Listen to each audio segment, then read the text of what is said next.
Hello बच्चों and welcome to study with Unique. मैं super sir स्वागत करता हूँ आपका आप ही के पहले चैनल स्टडी विद यूनिक पर। बच्चों जैसा कि आप जानते हो हम कंटिन्यूअसली थ्योरम्स अब बनाते जा रहे हैं, उसी के लेक्चर अब अपलोड हो रहे हैं और ज्यादातर लेक्चर आप थ्योरम के ही आप चैनल पे देख पाओगे, नए जो लेक्चर्स है वो। ठीक है, तो हमने वेक्टर्स के थ्योरम तो कंप्लीट कर दिए हैं। अब हम करने जा रहे हैं बच्चों थ्योरम्स ऑफ 6th चैप्टर जो कि है लाइंस एंड प्लेन्स। ठीक है, तो लाइंस एंड प्लेन्स के अगर आप थ्योरम लिखोगे यार, ठीक है, तो थ्योरम 6.5 देखिए। सबसे पहले इसमें हम distance of a point from a line निकालेंगे। जैसे कि कौन कौन सी लाइंस, एक रहेगा पॉइंट फ्रॉम अ लाइन, ठीक है, दूसरा रहेगा बिटवीन स्क्यू लाइंस। अब स्क्यू लाइंस क्या होती है वो भी मैं आपको बताऊंगा साथ में। ठीक है, उसके बाद डिस्टेंस बिटवीन पैरेलल लाइंस। इन तीन डिस्टेंसेस के बारे में हम अब डिस्कस करने वाले हैं इस लेक्चर में। तीनों के तीनों मैं कंप्लीट कर दूंगा। ठीक है, और इसके पहले जो थ्योरम्स है जैसे कि इक्वेशन ऑफ अ लाइन या normal form of equation of line, वो वहां से वहां तक है ना। पहले है equation of a line having one point on it, ठीक है, और एक लास्ट है normal equation of a line, ठीक है, फ्रॉम अ नॉर्मल। तो ये जो उसमें 4-5 टाइप के इक्वेशन आते हैं वो ऑलरेडी मैं अपलोड कर चुका हूँ लेक्चर, वो मैं इस प्लेलिस्ट में दे दूंगा आपको, जिसमें मैं एक थ्योरम सीरीज नाम से एक प्लेलिस्ट बना लूंगा for this chapter which is particularly chapter number 6 lines and planes. ठीक है, चलिए बहुत हो गया बोल बच्चा, शुरू करते हैं क्वेश्चन। ठीक है, अब देखो सबसे पहले distance of a line from a point, ये आपका सबसे पहले है। ठीक है, तो ये जब आप देख रहे हो, ठीक है, distance of a point from a line, तो ये है। ठीक है, अब यहाँ आप देख पा रहे हो एक P है जिसका अल्फा बार एक पोजीशन वेक्टर है। ठीक है, एक A है जिसका A बार ले लिया हमने पोजीशन वेक्टर, और AM जो लाइन है, ठीक है, that is along this vector, ठीक है, दिस लाइन। ठीक है, and B bar is a vector which is parallel to this line. ठीक है, हाँ बिल्कुल। तो क्या हम इस लाइन का इक्वेशन, ठीक है, लिख सकते हैं? प्रूफ लिख रहा हूं मैं। इसका इक्वेशन क्या लिख सकते हैं हम? द इक्वेशन या वेक्टर इक्वेशन बोल दो, the vector equation of line is r bar is equal to a plus lambda b bar. ठीक है बेटा, ये वेक्टर इक्वेशन दिख रहा है आपको, ध्यान देना मेरी बातों पे। ये हो गया r bar is equal to a bar plus lambda b bar, ये हो गया इस लाइन का वेक्टर इक्वेशन। ठीक है सर, यहाँ तक तो हम समझ गए। ठीक है, आप अगर ध्यान से देखोगे तो आपको ultimately you have to find PM, हमें पीएम ही निकालना है बेटा एक्चुअली। ठीक है, क्योंकि इस पॉइंट का डिस्टेंस इस लाइन से एक्चुअली क्या है? पीएम है। शॉर्टेस्ट डिस्टेंस एक्चुअली बोल सकते हैं आप, क्योंकि शॉर्टेस्ट डिस्टेंस इसलिए क्योंकि परपेंडिकुलर डिस्टेंस जो हाइट होती है सबसे छोटा डिस्टेंस होता है किसी भी दो ऑब्जेक्ट्स के बीच, दो पॉइंट्स के बीच, दो लाइंस के बीच, कोई भी दो चीजें रख लो। ठीक है, तो देखिए ये जो डिस्टेंस है हमें पीएम निकालना है एक्चुअली। तो वैसे देखा जाए तो ये पीएमए जो है ये एक्चुअली एक राइट एंगल ट्रायंगल। ठीक है, तो क्या हम लिख सकते थे PM square plus AM square is equal to AP square, क्योंकि one side square plus other side square plus hypotenuse का स्क्वायर। ठीक है, one side square plus other side square is equal to hypotenuse का square, ये हम लिख सकते थे। ठीक है, तो यही हम यहाँ लॉजिक लगाएंगे लास्ट में, लेकिन उससे पहले वेक्टर निकालना है। तो हम सबसे पहले तो आर बार निकाल लिया हमने। ठीक है, तो यहाँ हमें पीएम आराम से पता है, पीएम का लोड नहीं है। ठीक है, हम पीएम ही निकालना है हमें, तो पीएम लास्ट में आ ही जाएगा। ठीक है, हमें एक्चुअली पीएम ही निकालना है। ठीक है, तो लास्ट में पीएम आएगा, इसीलिए उस इक्वेशन में अगर आप देखो वापस से AP square is equal to AM square plus PM square था अपने पास। ठीक है बेटा, तो इसमें हमें एक्चुअली AM की और PM की वैल्यू ढूंढनी, AM और AP की वैल्यू ढूंढनी है, क्योंकि PM तो हमें निकालना है। तो हम लास्ट में PM स्क्वायर कर लेंगे ऐसे, और ये एक साइड कर देंगे AP square minus AM square. तो हमें AP की वैल्यू और AM की वैल्यू निकालनी है। ठीक है, तो हमारे पास AP की वैल्यू एक्चुअली नहीं है। ठीक है, AM का लिए हम कुछ जुगाड़ कर लेंगे। AM के लिए तो प्रोजेक्शन है AP का। ठीक है, लेकिन AP का प्रोजेक्शन जो है बेटा, देखो ऐसे आप यहाँ से एक लाइट लगा दो, टॉर्च, यहाँ से रेज गिरा, देखो कैसे इसके ऊपर गिर रहा है ये, जैसे सपोज ऐसे, इससे अच्छा एक आप अच्छे से इमेजिन करो, यहाँ सूरज है सपोज, यहाँ टॉर्च है, तो मैंने इस पे ऐसे रेज गिराई, तो इसकी जो शैडो है वो तो इतनी बनेगी AM पे, तो ये ठीक है, ये हो जाएगा बेटा। लेकिन AP के लिए क्या करोगे? तो AP के लिए कुछ नहीं, आपको सिंपल यूज करना है, अगला, ठीक है, पिछला माइनस अगला, यानी ये पीछे वाला का वेक्टर पोजीशन वेक्टर माइनस आगे वाले का ए बार का वेक्टर। ठीक है, तो एपी भी हमें पता है। अब आपको समझ गया सिनेरियो क्या है, अब उस हिसाब से फॉर्मूला बना देंगे, ठीक है। बहुत से बच्चों को ये फॉर्मूला बहुत ही टफ लगता है, इसीलिए वो याद नहीं रख पाते हैं या एग्जाम में गलती करते हैं। तो आज मैं आपको थ्योरम को किस तरीके से बताऊंगा कि आप गलती नहीं करोगे, ठीक है। भले ही मेरा वीडियो 10 मिनट ज्यादा बन जाए बाकियों से, उससे कोई लेना देना नहीं, आपका कॉन्सेप्ट मजबूत करना है, ये मेरा एक प्रायोरिटी है मेरे लिए, ठीक है। चलिए शुरू करें, ठीक है। अब ये इक्वेशन लिख लिया, अब हमें क्या करना है, ठीक है। तो बच्चों हियर क्या बोल देंगे हम, हियर देखो ये जो एपी है, ठीक है, ये एपी को एपी जो है, ठीक है, ये एपी हमारा हो जाएगा alpha bar minus a bar. लेकिन हमें एम नहीं पता, क्या नहीं पता, एम। हमें एम चाहिए in forms of alpha a bar, alpha और ए बार के हिसाब से हमें चाहिए, ठीक है। चलिए तो हम क्या बोल सकते हैं यहाँ, देखो ध्यान से, हमें एक्चुअली निकालना है एम, क्योंकि जब हमने भी पाइथागोरस थ्योरम लगाया तो we know AP square, we want PM and M की वैल्यू हमें चाहिए। पीएम तो हमें वैल्यू मिलेगी अगर हमें एपी की पता है, एम की पता है, तो उसमें एपी तो पता है alpha minus alpha bar minus a bar, लेकिन हमें एम नहीं पता, इसलिए लेट्स फाइंड एम, ठीक है बेटा।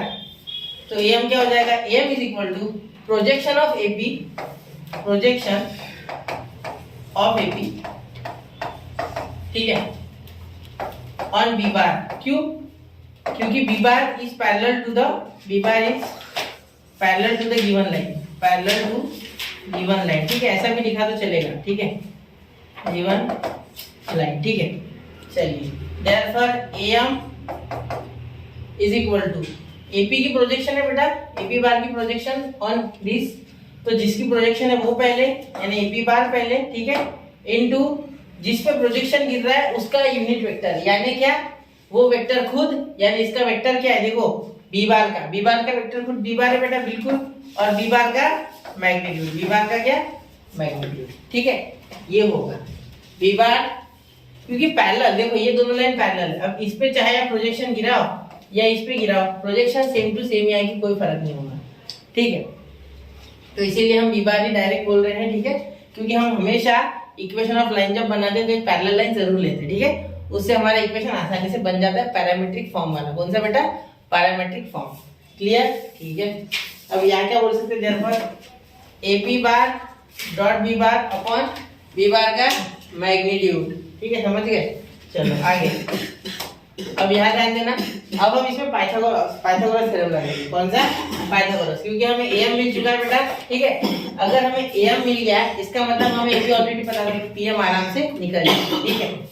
तो इन ट्रायंगल एपीएम लिखो या पीएम लिखो, पीएम है, ठीक है, हम लिख सकते हैं by Pythagoras theorem, by Pythagoras theorem we can say AP का square is equal to AM का स्क्वायर प्लस PM का स्क्वायर, ठीक है। अब मैं एक स्टेप ज्यादा नहीं कर रहा हूँ, आप चाहो तो डायरेक्टली लिख सकते हैं PM square is equal to AP square minus AM square, ठीक है।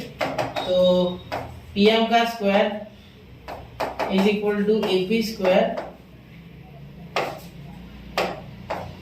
माइनस AM का स्क्वायर, ठीक है। चलो तो पीएम हमें निकालना है बेटा, तो पीएम ऐसे लिखने देते, पीएम का स्क्वायर, या रूट ले सकते थे दोनों साइड, एक काम करते दोनों साइड रूट ले लेते, बाद में लेते रूट, चलो लिख ही लेते हम। एपी कितना है बेटा, AP we know that alpha bar minus a bar, क्या हो जाएगा, alpha bar minus a bar का स्क्वायर माइनस एम बार हमें बताया बेटा, AP bar dot B bar upon B bar का मैग्नीट्यूड। तो एपी बार कितना होता है, अल्फा बार माइनस ए बार, देखो हमने यहाँ भी लिखा है, ठीक है। क्या होता है, पिछला माइनस अगला, तो इसका अल्फा बार है पोजीशन वेक्टर, इसका ए बार है, ठीक है। चलो तो लिखते हैं alpha bar minus a bar dot ये क्या है, b bar upon B bar का magnitude, b bar upon B bar का मैग्नीट्यूड, ठीक है बेटा, समझ रहे हो। तो अब यहाँ हम रूट ले लेंगे दोनों साइड, तो क्या हो जाएगा, PM bar is equal to alpha bar minus a bar का square minus alpha bar minus a bar dot B bar upon B bar का मैग्नीट्यूड। तो ये हो गया आपका बेटा फाइनल आंसर, ठीक है। यहाँ इसका होल ब्रैकेट का स्क्वायर देना रह गया है, ठीक है। इसका देखो ये स्क्वायर है ना, तो इसका भी होल ब्रैकेट का स्क्वायर हो जाएगा, ठीक है। थोड़ा सा छोटा करना चाहूंगा, एकदम ही छोटा हो गया क्या, चलो दिख रहा है ना आपको, विजिबल तो होगा मेरे हिसाब से, ठीक है। एक मिनट, थोड़ा सा इसे पूरे को ही नीचे ले लेते, थोड़ा सा थोड़ा ऊपर हो गया जिस कारण से दिखेगा नहीं, ठीक है। और ये थोड़ा साइड में कर लेते हैं, ठीक है। और ये भी ठीक, चलो। तो इसका होल ब्रैकेट का स्क्वायर और ये बेटा पूरा अंडर रूट। ये आपका इसका फाइनल इक्वेशन जो है वो आ चुका है, ठीक है। ये आपका फाइनल इक्वेशन है। This is the distance of this point from this line, ठीक है। तो ये बच्चों को बहुत कंफ्यूज फॉर्मूला करता है, लेकिन आपको याद कैसे रखना है ट्रिक बता देता हूँ। Under root alpha bar minus a bar का होल ब्रैकेट का स्क्वायर, ठीक है। बीच में हमेशा माइनस, क्योंकि पाइथागोरस थ्योरम में हमने प्लस लिया था, इस साइड आया तो माइनस, ऐसे माइनस याद रखना है। प्रूफ याद हो तो फॉर्मूला आसान जाता है, ठीक है। सॉरी बेटा। In bracket alpha bar minus a bar, ठीक है, bracket complete, dot p bar upon B bar का मैग्नीट्यूड और उसका होल ब्रैकेट का स्क्वायर। ये सब अंडर रूट वाली कहानी है, समझ रहे हो, ठीक है। तो इसे नोट कीजिए बच्चों, ठीक है। फिर हम बढ़ते हैं डिस्टेंस बिटवीन स्क्यू लाइंस की तरफ, ठीक है। इसे नोट कीजिए 1 2 and 3।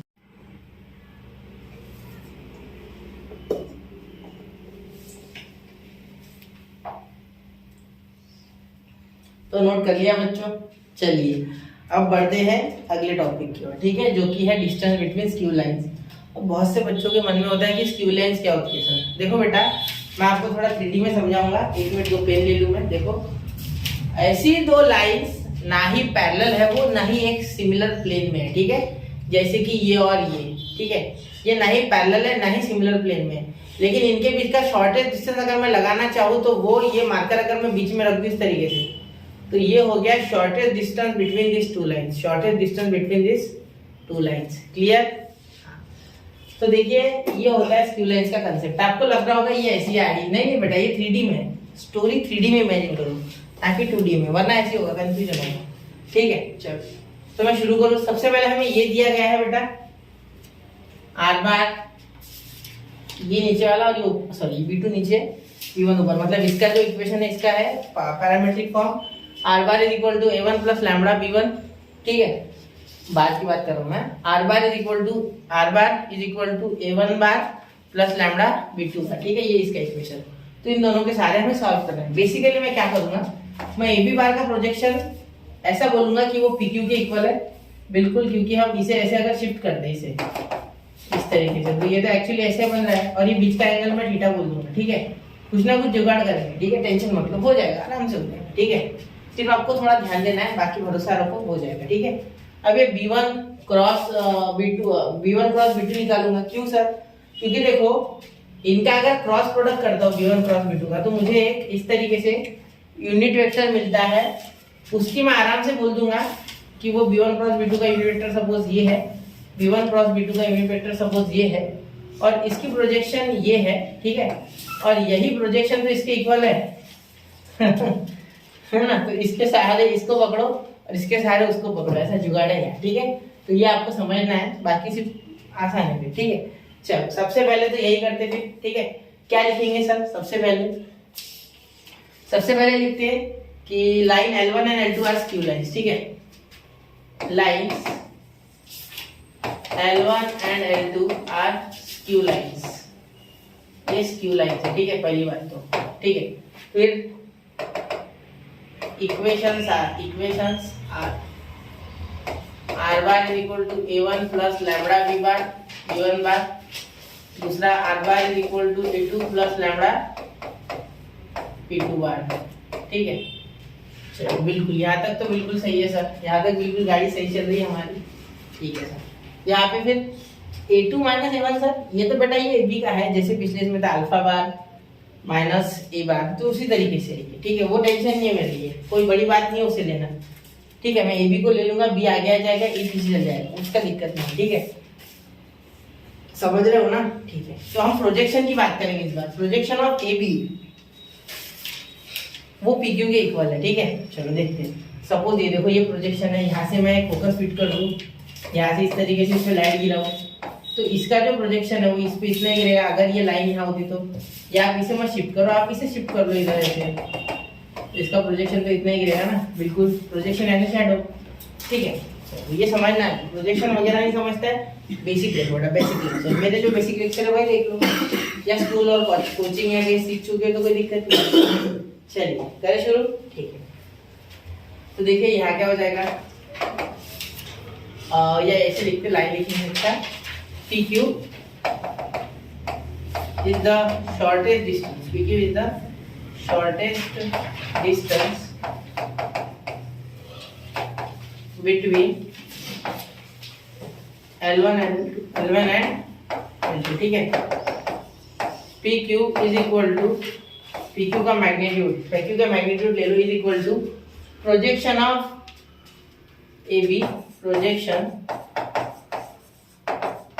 Of AB bar on B1 cross B2। हर बार B1 B2 को पकड़ रहे सर, हाँ बिल्कुल बेटा। अगर इनका क्रॉस प्रोडक्ट करते हो तो इन दोनों के क्रॉस के कारण एक सपोज ऐसे है, इनको मैं ऐड कर दूं थोड़ा फिलहाल के लिए, है नहीं वो एक्चुअली ऐसी है, एक्चुअली वो कुछ ऐसी ऐड हो जाएगी, तो यहाँ से क्रॉस प्रोडक्ट बना के यूनिट वेक्टर बना लूंगा मैं। तो यूनिट वेक्टर ऐसा है सपोज, ऐसा है सपोज वो, ठीक है। तो ये इस पे गिर रहा है उसकी प्रोजेक्शन, मतलब इतना, और यही PQ है, ठीक है। ये कहानी 3D में है इसलिए आपको थोड़ा बहुत कम ज्यादा लग रहा होगा, लेकिन वो 3D में इसलिए थोड़ा आपको खुद से इमेजिन करना होगा, ठीक है। चलिए क्लियर हो गई बात, ठीक है। इसीलिए हम क्या बोल सकते हैं अब, देयरफॉर, यहाँ लिख रहा हूँ, ठीक है, इधर लिख रहा हूँ, therefore PQ bar is equal to, किसकी प्रोजेक्शन है बेटा, AB की, ठीक है। तो वो जिसकी प्रोजेक्शन है वो किस पे गिर रही है बेटा, प्रोजेक्शन V1 क्रॉस B2 पे, V1 क्रॉस B2 पे, ठीक है। ये अंडरलाइन कर देता हूँ मेन चीजें, ठीक है। तो ये V1 क्रॉस B2 कुछ वेक्टर, ठीक है, ये यूनिट वेक्टर, एक्चुअली ये AB इंटू उसका यूनिट वेक्टर होता है। प्रोजेक्शन यानी क्या होता है, जिसकी प्रोजेक्शन गिरानी है वो, ठीक है, और अपॉन उसका ही खुद का यूनिट वेक्टर, बिल्कुल यही होता है बेटा, ठीक है।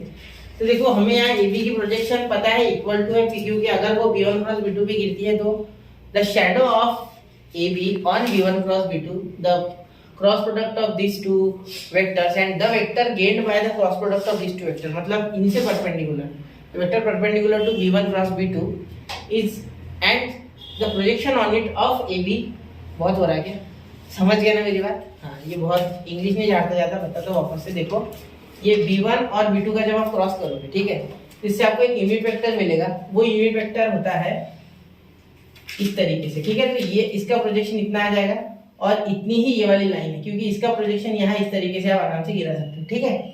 चलो समझ गए क्या मेरी बात, एक बार दो बार रिपीट करो, बच्चे यहाँ कंफ्यूज होते हैं इसलिए मैं बार बार बता रहा हूँ, वरना कोई दिक्कत नहीं है, बढ़ सकता था, ठीक है। चलो तो क्या होता है actually, projection vector is equal to वो वाला जिसका प्रोजेक्शन हमें निकालना है इनटू जिस पे गिर रहा है उसका यूनिट वेक्टर, ठीक है। तो यहाँ हम लिख लेंगे B1 क्रॉस B2 का मैग्नीट्यूड, क्या, B1 क्रॉस B2 का magnitude. Therefore we can write PQ bar is equal to AB का क्या हो जाएगा बेटा, देखो पिछला माइनस अगला, तो B बार माइनस A1 बार, सॉरी A2 बार माइनस A1 बार, तो A2 बार माइनस A1 बार, ठीक है। यहाँ हो जाएगा B1 क्रॉस B2 जो कि हमारा यहाँ है फॉर्मूला ऑलरेडी, ठीक है, अपॉन B1 क्रॉस B2 का मैग्नीट्यूड, बिल्कुल। तो ये आ गया आपका फाइनल फॉर्मूला बेटा, ठीक है। चलिए इसे थोड़ा छोटा कर दूं मैं, है ना, ये थोड़ा सा बीच बीच में आ रहा है, ठीक है। समझ रहे हो मेरी बात, समझ गए ना, कुछ नहीं किया बेटा, यहाँ भी वही कहानी थी, सिर्फ यहाँ एक और एक्स्ट्रा लाइन आ गई, तो इस कारण से इसका प्रोजेक्शन यही है। इसे अगर यहाँ शिफ्ट करते हो तो ठीक है, एक बार वापस से देखना, नहीं समझा तो प्रोजेक्शन वाला पार्ट मैंने एक बार बताने में 3 बार मैंने सिर्फ प्रोजेक्शन की ही बात की, ठीक है। तो वो आपको यहाँ समझना है, ठीक है। और इसको पूरा मॉड लगा दो, क्योंकि length can not be negative, ठीक है। यहाँ मॉड आपको इसीलिए लगाना है क्योंकि लेंथ निगेटिव नहीं होनी चाहिए, ठीक है। आपको कोई बोलेगा ऐसा मॉड लगाओ यहीं पे, वो भी चलेगा, दैट इज ट्रू, कोई दिक्कत नहीं है, ठीक है। वैसे भी आप एक चीज नोटिस करना, स्केलर प्रोडक्ट में अगर आप करोगे भी इनका स्केलर प्रोडक्ट तो हमेशा एक नंबर ही मिलेगा, कुछ नया नहीं है उसमें, नंबर मिलेगा आपको, ठीक है, उसका कोई दिक्कत नहीं है, सिर्फ लेंथ निगेटिव में होती है, इसीलिए हमें मॉड लगाना होता है, ठीक है। चलिए इतना नोट कीजिए, फिर मैं कार्टेशियन फॉर्म बताता हूँ इसका आपको, ठीक है। 1 2 and 3 तो नोट कर लिया बच्चों। चलिए अब मैं आपको इसका कार्टेशियन फॉर्म बताता हूँ, ठीक है। अब इतना समझ लो, ठीक है।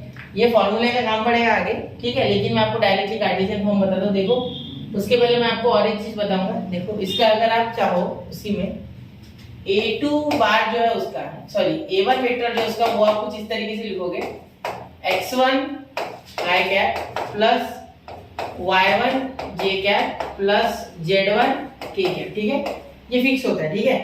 और उसका A2 बार जो है A2 वेक्टर वो आप लिखोगे x2 i cap plus y2 j cap plus z2 k cap, ठीक है। हाँ, एक ये हो गया। और दूसरा बेटा ध्यान देना, दूसरा खत्म होने का है, मेरे को b1 और b2 का भी लिखना है। b1 बार हो जाएगा a1 i cap b1 j cap plus c1 k cap, ठीक है। हाँ, वेक्टर लिखना है ना। और b2 बार हो जाएगा a2 i कैप। अब ऐसा क्यों आप लोग सोच रहे होगे, क्योंकि ये बच्चों हम डायरेक्शन रेशियोज के सहारे लिखते हैं इसलिए, ठीक है। Plus b2 j cap plus c2 k cap, ठीक है। इसके लिए आपको वेक्टर आना चाहिए। वेक्टर मैंने पूरा समझाया है कि क्यों ऐसा, क्यों कहा, क्या यूज होता है, ठीक है। तो अभी बताना पॉसिबल नहीं है, लंबे लंबे वेक्टर बनाए कि वेक्टर के लेक्चर है एक डेढ़ घंटे के, तो बेसिक ही चले गए थे, ठीक है। हाईएस्ट लेक्चर मेरे हिसाब से 1 घंटा 27 मिनट का है लेक्चर वेक्टर का, ठीक है। 15 लेक्चर थे पूरे, ठीक है।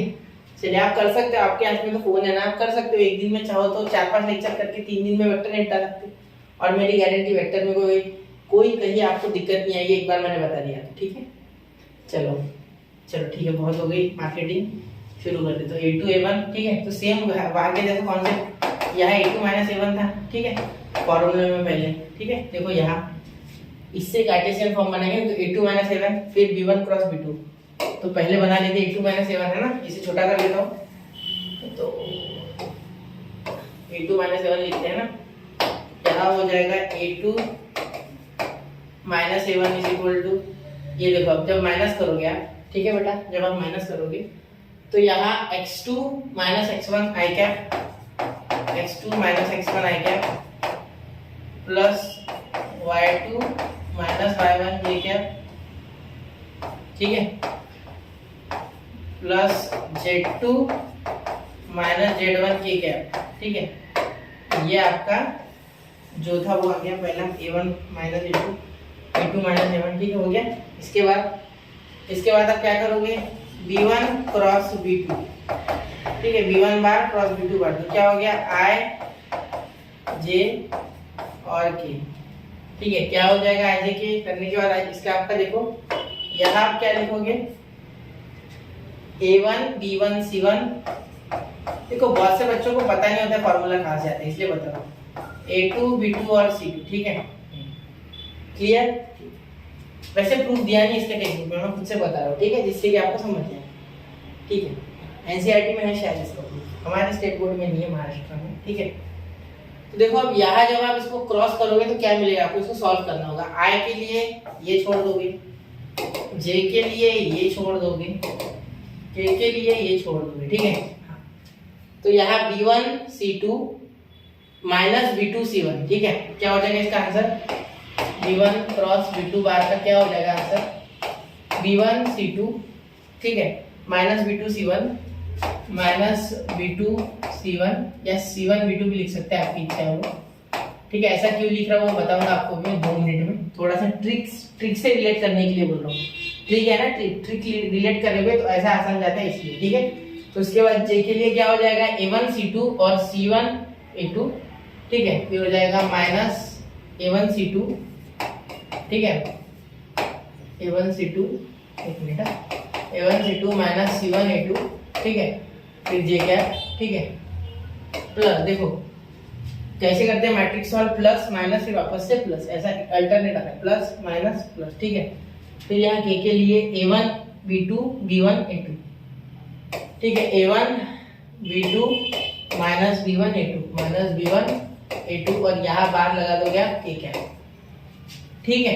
क्लियर हो गई ये बात, वैसे थोड़ा नोट कर लो। वैसे मैंने क्यों किया सर, जब आप फॉर्मूला इसका निकालोगे बेटा तो आप, मैं आपको कुछ ऐसी ट्रिक बताऊंगा जिससे आप बहुत आसानी से याद रख सकते हो, तब आपको इसका सिग्निफिकेंस बता दूंगा। अभी 2 मिनट हो जाओ, थोड़ा सस्पेंस है, ठीक है, बहुत सस्पेंस दे रहे सर। b1 क्रॉस b2 का मैग्नीट्यूड भी लेना था बेटा, देखो नीचे मैग्नीट्यूड भी दिया गया है, यही फॉर्मूले में फॉर्मेट करेंगे उसे, सिर्फ लिखने का तरीका अलग है कार्टेशियन का, ठीक है। तो b1 क्रॉस b2, ठीक है। तो b1 क्रॉस b2 क्या हो जाएगा, इन सब का रूट, ये x y z, x square plus y square plus z square यानी अंडर रूट इसका square b1 c2 minus c1 b2 का स्क्वायर, ठीक है, minus a1 c2 minus c1 a2 का स्क्वायर, c1 a2 का स्क्वायर, ठीक है। उसके बाद यही माइनस ले लेते, a1 b2 minus b1 a2 का स्क्वायर, एक मिनट, माइनस b1 a2 का स्क्वायर, ठीक है। तो ये हो गया आपका यहाँ इस तरीके से ये सॉल्व b1 क्रॉस b2 का मैग्नीट्यूड, ठीक है। दिख रहा है ना आपको? थोड़ा मैं चेक करूँ बेटा, लंबा चले गया, चलो दिख रहा है, कोई दिक्कत नहीं, समय की पाबंदी नहीं है, ठीक है। बेशक 2 मिनट ज्यादा लग जाए, कोई दिक्कत नहीं, ठीक है। अब देखो, अब मैं फॉर्मूला बना रहा हूँ, देखो क्या था, इसका और इसका क्या डॉट प्रोडक्ट, ठीक है, और मैग्नीट्यूड अपॉन में। तो इन दोनों का जब डॉट प्रोडक्ट करोगे, देखो इतना बड़ा लिख नहीं रहा हूँ, ये आई कैप इंटू आई कैप होगा, सिर्फ जे कैप इंटू जे कैप, के कैप इंटू के कैप, क्योंकि डॉट प्रोडक्ट है बेटा, है देखो आप बीच में डॉट प्रोडक्ट है। डॉट प्रोडक्ट में सिर्फ आई आई जे जे और के वाले मल्टीप्लाई होते हैं, बाकी अगर आप करोगे तो इन दैट केस आपको आई और जे का 0 मिलेगा, जे और के का 0 मिलेगा, आई और के का 0 मिलेगा। तो अपोजिट वाले नहीं करने, सिर्फ सब सिमिलर वाले आई आई, क्योंकि cos थीटा cos 0 पे ही 1 होता है, बाकी वो cos 90 में 0 बन जाएगा, और वो आई जे 90 हो जाएंगे, जे के 90 हो जाएंगे, क्योंकि एक्स एक्सिस वाई एक्सिस के बीच में 90 है, वाई एक्सिस जेड एक्सिस के बीच में 90 है। मैंने स्पीड से इसलिए बोला क्योंकि ये आपको पता है, नहीं पता बेसिक लेक्चर एक बार जरूर देखिए, ठीक है, इसके पहले का क्लियर वेक्टर्स में दिए बताया है हमको, ठीक है। वैसे आप सीख चुके होंगे, सिंपल बातें ये सारी, ठीक है। मैंने यहाँ क्या बोला, उसे PQ बोल दिया मैंने, तो मैं यहाँ ले लेता हूँ फिलहाल डिस्टेंस, ठीक है। सिंपली मैं लिखता हूँ डिस्टेंस, मैं सिर्फ लिखूंगा distance between skew lines, skew lines, मैं सिर्फ इतना बोल रहा हूँ, ठीक है। यहाँ मुझे कोई स्पेशली दिया नहीं गया ना, इसलिए। तो इसका फॉर्मूला देखो, अच्छा खासा बड़ा फॉर्मूला आएगा, ठीक है। ये देखो आई आई वाला मल्टीप्लाई होगा, ठीक है, सिंपल, आई आई वाला, जे जे वाला, के वाला। तो ये लिखने से अच्छा और एक फॉर्मूला लिखता हूँ यार, रुको, थोड़ी सी दिक्कत हो जाएगी आपको, कंफ्यूजन मारेगा, छोड़ो। देखो क्या कर रहा हूँ मैं, पहले इनको मल्टीप्लाई कर लेता हूँ, ठीक है, जिससे कि आसानी हो जाए। a1 minus a2 dot product b1 cross b2 का मैग्नीट्यूड, ठीक है। जो जो मुझे अच्छा लगेगा आपके लिए वो मैं करूँगा, ठीक है, जो जो शॉर्ट लगे मुझे आपके हिसाब से, ठीक है, जो आप डाइजेस्ट कर सको आसानी से। अगर आपको फिर भी लगता है लंबा जा रहा है तो सॉरी, सिर्फ देख लो, फिर भी देखो। ये देखो x2 माइनस x1 और ये multiplied by b1 c2 minus c1 b2, ठीक है। सिमिलरली ये प्लस y2 माइनस y1, ठीक है, और ये a1 c2 minus c1 a2, ठीक है, प्लस z2 माइनस z1, ठीक है। फिर ये आ जाएगा a1 b2 minus b1 a2, ठीक है। चलो क्लियर होगी बातें बेटा, तो दिक्कत यहाँ पे नहीं, समझ रहे हो ना मेरी बात, ठीक।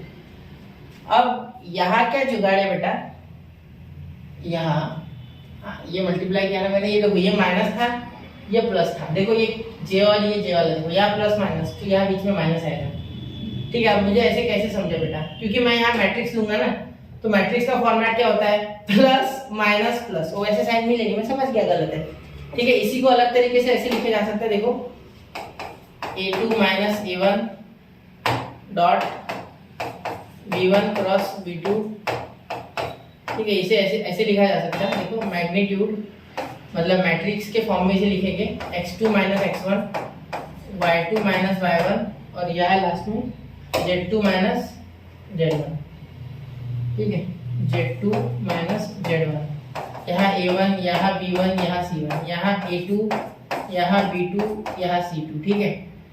चलिए क्लियर हो गई बात, ठीक है। अब ध्यान देना इसको, ये थोड़ा सा हाईलाइट कर देता हूँ, इम्पोर्टेंट है ये, ठीक है।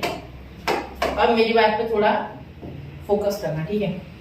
अब हम आधे से ज्यादा फॉर्मूला कर चुके खत्म, ठीक है। अब लास्ट सिर्फ अब इन्हें वैल्यूज को पुट करना है, देखो वैल्यूज को पुट करोगे तो डिस्टेंस क्या आएगा, डिस्टेंस बिटवीन, शॉर्टकट में लिख लो, ठीक है, स्क्यू लाइंस क्या हो जाएगा, देखो इसकी वैल्यू सुनो, इसकी वैल्यू ये इतनी आ गई, ठीक है। ये पूरा यहाँ लिख दो, ठीक है।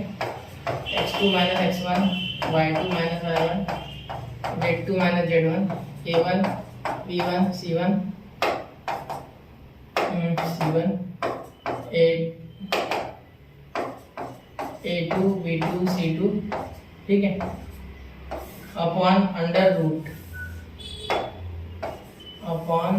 रूट ये पूरा का पूरा, ठीक है। मैं इसे कॉपी करना चाहूंगा, इतना बड़ा लिखने से अच्छा, ठीक है। कॉपी कर लेता हूँ इसे, ध्यान देना, ठीक है मेरी बात पे। अब देखो ये बहुत बारीक दिख रहा है वैसे, फिर भी कोशिश करो देखने की, ठीक है। ये देखो यहाँ पूरा ये आएगा रूट में, ठीक है।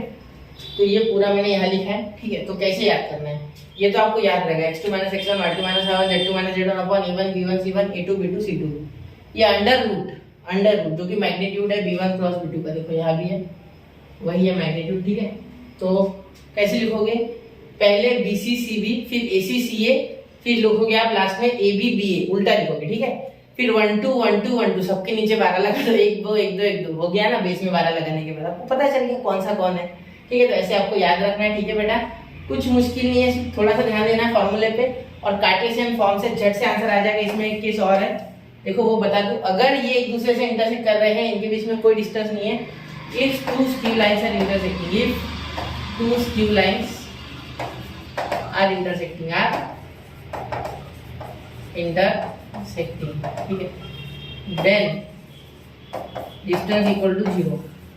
मतलब ये जो डिस्टेंस है ये क्या हो जाएगा, 0 हो जाएगा, ठीक है। उस केस में ये इधर चला जाएगा, 0 हो जाएगा, और इतना जो ये पूरा मैट्रिक्स है ये 0 हो जाएगा, ठीक है। मतलब x2 minus x1, y2 minus y1, z2 minus z1, a1 b1 c1 a2 b2 c2 ये 0, ठीक है।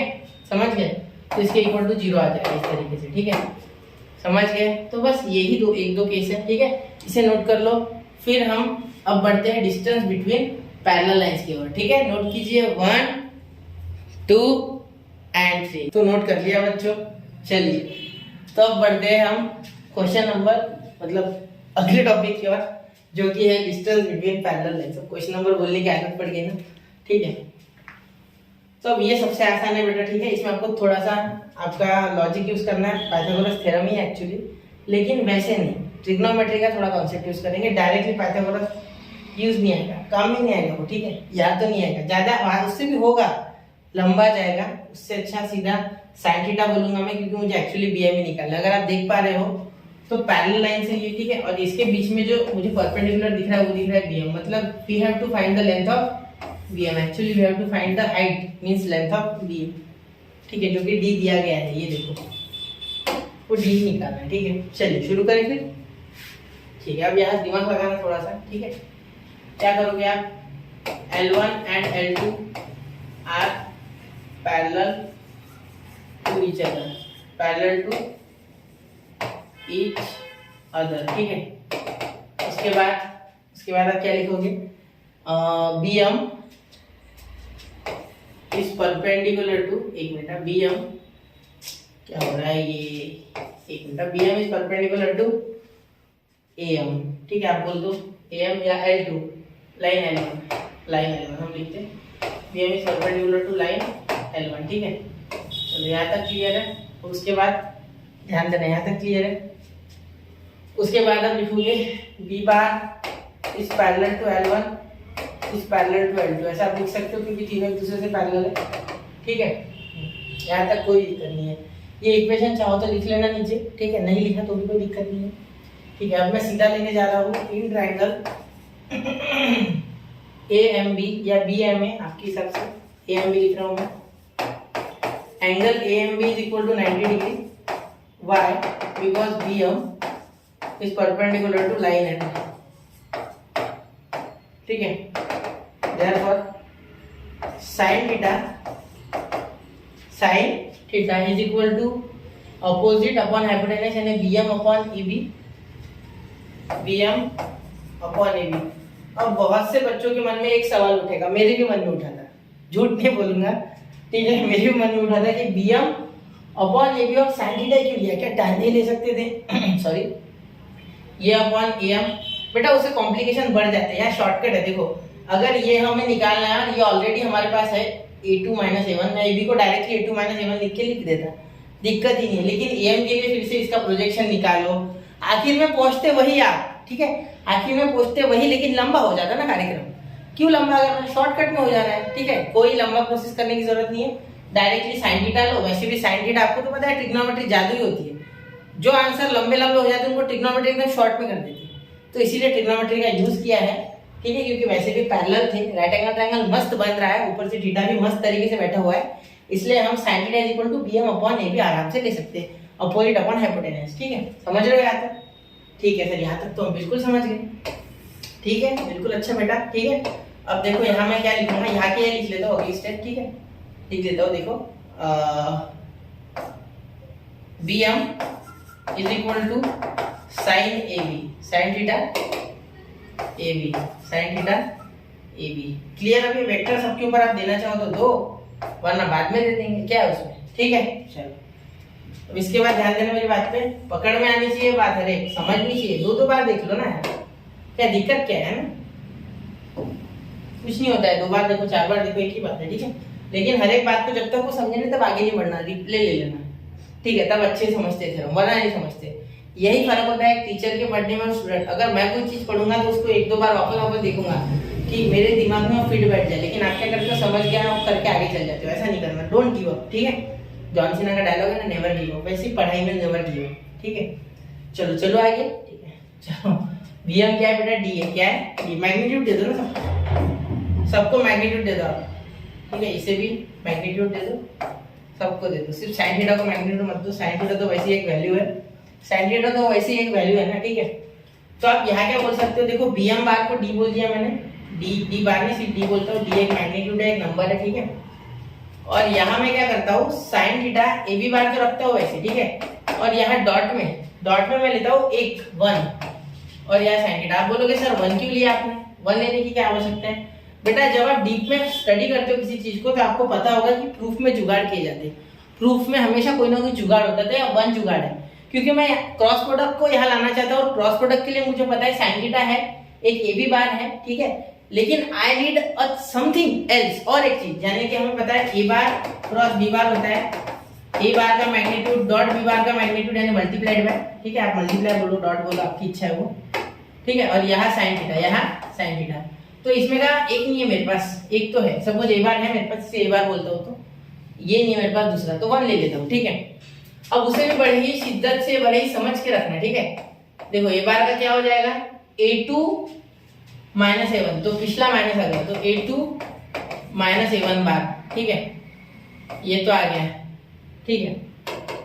चलो क्लियर, इसका मैग्नीट्यूड मत लेना यार, चलो रहने दो, कोई दिक्कत नहीं, ठीक है, a2 माइनस a1 बार, क्लियर।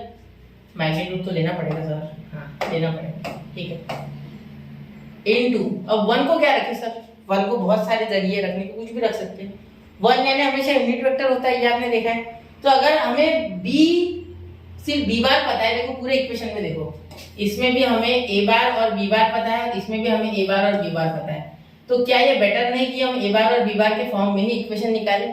तो 1 की जगह b बार रख देता हूं ना, क्या दिक्कत है, b बार यानी b का यूनिट वेक्टर है, b का यूनिट वेक्टर यानी इसका जो मैग्नीट्यूड है वो एक्चुअली 1 ही हो जाएगा, ठीक है।